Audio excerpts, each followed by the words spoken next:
Selamat pagi, Prof. Pagi. Kita sudah sering berbincang masalah filsafat Yunani ya, Prof ya. Kemudian kita juga sudah bicara tentang demokrasi di Yunani di situ. Nah, seperti yang kita ketahui, Athena itu kan sebuah polis ya kan, Ya. politeia. Nah, di situ ada dijunjung tentang isonomia, yaitu persamaan hak untuk warga negara. Kemudian juga ada kesamaan hak untuk berbicara yang kita sebut sebagai isegoria. Satu lagi dengan paresia. Nah, itu sudah kita bahas, ya kan? Yang jadi pertanyaan saya ya kan, apakah tidak ada satu hasrat dari para perempuan-perempuan di situ untuk diakui ya kan keberadaannya, padahal kita temukan di situ ada Diotimia ya kan.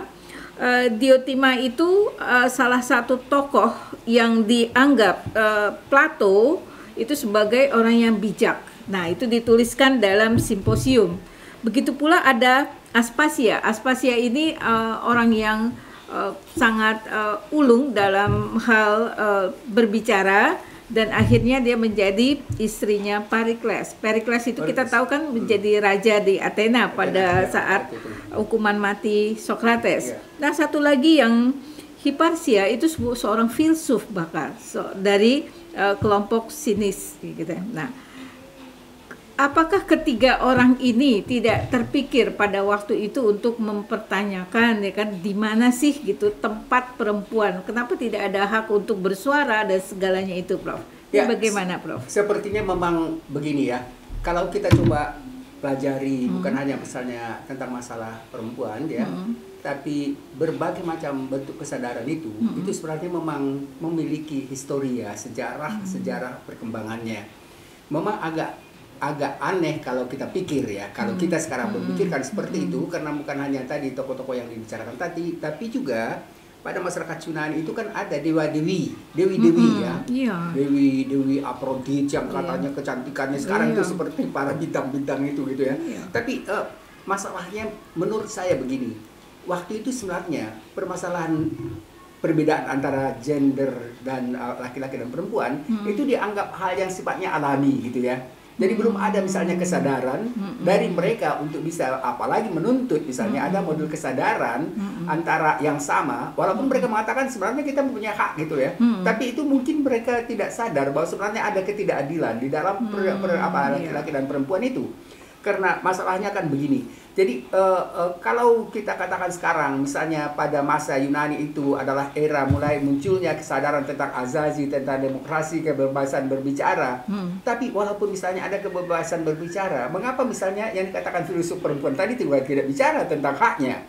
Mengapa misalnya yang lain, misalnya dewi-dewi itu juga misalnya tidak ada menjelaskan tentang memberikan kesadaran misalnya ya, secara mitologis, bahwa ada kesadaran yang perlu dibangun antara kesamaan antara laki-laki dan perempuan.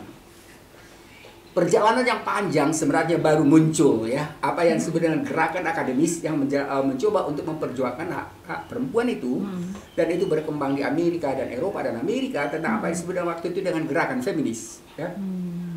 Itu akhir abad ke-19 sebenarnya dan awal abad ke-20 mulailah misalnya muncul ya upaya untuk bisa memberikan kesetaraan antara laki-laki dan perempuan, kesamaan antara laki-laki dan perempuan itu bolehnya hanya pada apa yang disebut dengan mereka menuntut supaya ada hak untuk memilih pada atau bagi kaum perempuan.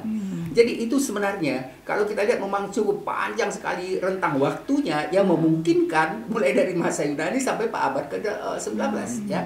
Jadi misalnya pada abad ke-19 itu kita kenal misalnya ada beberapa tokoh terkenal misalnya dari Amerika dan Eropa itu, misalnya ada Susan B. Anthony, kemudian ada Elizabeth Cady, kemudian ada Emmeline Pankhurst. Jadi itu tokoh-tokoh awal yang mencoba menjelaskan tentang dan menuntut adanya hak untuk kaum perempuan, dan kemudian nanti kan itu yang kita sebut tadi sebagai generasi pertama gerakan feminis.